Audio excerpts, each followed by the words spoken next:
வணக்கம். நெருப்பு தமிழன். விராட் கோலியின் அந்த ஷாட் 4th ஸ்டெம்பு 5th ஸ்டெம்புக்கு போடுற பாலை ஸ்ட்ரோக் வச்சு ஃபர்ஸ்ட் ஸ்லிப்பு செகண்ட் ஸ்லிப்பில் தேர்ட் ஸ்லிப்பில் கையில் கொடுத்துட்டு போகிறாரு. இதே மாதிரி தொடர்ந்து 8 இன்னிங்ஸில் 9 முறை அவுட் ஆகியிருக்கிறார். 9 முறையும் ஒரே அவுட்டு தான், வேறு எதுவுமே தேவையில்லை. பாலை தூக்கி 4th ஸ்டெம்பில் போடுறீங்க, அவர் பாட்டுக்கு இந்தாப்பா first slip second slip third ஸ்லிப்புன்னு கையில் கொடுத்துட்டு போயிட்டே இருப்பாப்புல. அப்படி தான் ஆடிட்டுருக்காரு. கடந்த அவருடைய ஆட்டங்களில் இது மாதிரியான அவுட்டுகளை நம்ம அதிகமாக பார்க்கலை, ஆனால் இப்போ தொடர்ந்து பார்க்குறோம். இதுக்கு என்ன காரணம் அப்படின்னா, அதாவது அந்த விளையாடுற ஒரு ஷாட்டுக்கு அடிக்ட் ஆகிறது. இப்போ அந்த ஷாட்டுக்கு அவர் ஃபுல்லாகவே அடிக்ட் ஆகிட்டார். இப்போ அந்த பால் வரும்போது இது எப்படி வைக்கணும் அப்படிங்கிற ஒரு நிலைக்கு அடிக்ட் ஆகிட்டார்.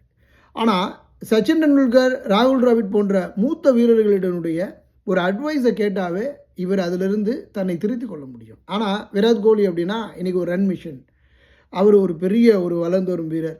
அவர் தான் வெளியில் அவுட் ஆஃப் இந்தியாவில் 50% சராசரியாக வச்சுருக்கக்கூடியவர் அப்படிங்கிற ஒரு பெரிய இடத்துல இருக்கிறார். அந்த ஒரு தலைக்கணமும் இவரை அடுத்த கட்டத்துக்கு தள்ளிக்கிட்டு இருக்கு.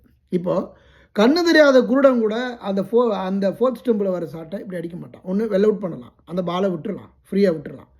இப்போ இதே மாதிரி சச்சின் டெண்டுல்கர் ஒரே ஒரு முறை அவுட் ஆனார். ஒரே ஒரு முறை சச்சின் டெண்டுல்கர் இதே மாதிரி 4th ஸ்டெம்பில் வர பாலை கவர் டிரைவில் ஆடுறதுக்கான ஒரு ஸ்லிப்பில் அவுட் ஆகிட்டு போகிறாரு. அதுக்கப்புறம் அவர் ஒரு முறை கூட அவுட் ஆகலை. அதுக்கப்புறம் அந்த பாலை அப்படியே பேட்டை திரும்பி லெக் ஸ்கொயரில் எல்லா பாலையுமே அடித்து மெக்ரா பாலெல்லாம் பல அற்புதமான ஷாட்டுகளை அடிச்சிருப்பார். நம்ம ராகுல் டிராவிட்டை நீங்கள் பார்த்துருப்பீங்க. ராகுல் டிராவிட்டை அந்த பாலை எவ்வளவு அற்புதமாக வெல் அவுட் பண்ணுவாப்புல, அதே மாதிரி அந்த பாலை எப்படி ஸ்ட்ரோக் வைப்பார், அந்த பாலை எந்த நேரங்களில் கவர் டிரைவில் ஷாட் ஆட முடியும் அப்படின்னு பார்த்து ஆடிருப்பார். ஆனால் விராட் கோலிக்கு அந்த தகுதி என்பது இல்லை அப்படிங்கிறது தான் இன்றைக்கு தெளிவாகுது.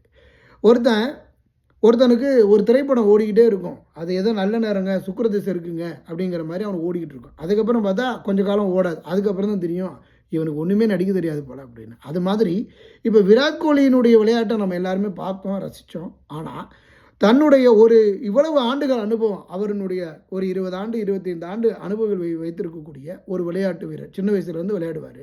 அப்படி விளையாடக்கூடிய ஒரு அனுபவம் வைத்திருக்கக்கூடிய ஒரு வீரர் செய்யக்கூடிய ஒரு தவறை சரி செய்ய முடியலை அப்படின்னா அதற்கு அவர் இந்த விளையாடுகின்ற ஒரு இடத்திற்கான தகுதியை இழந்து நிற்கிறாரு.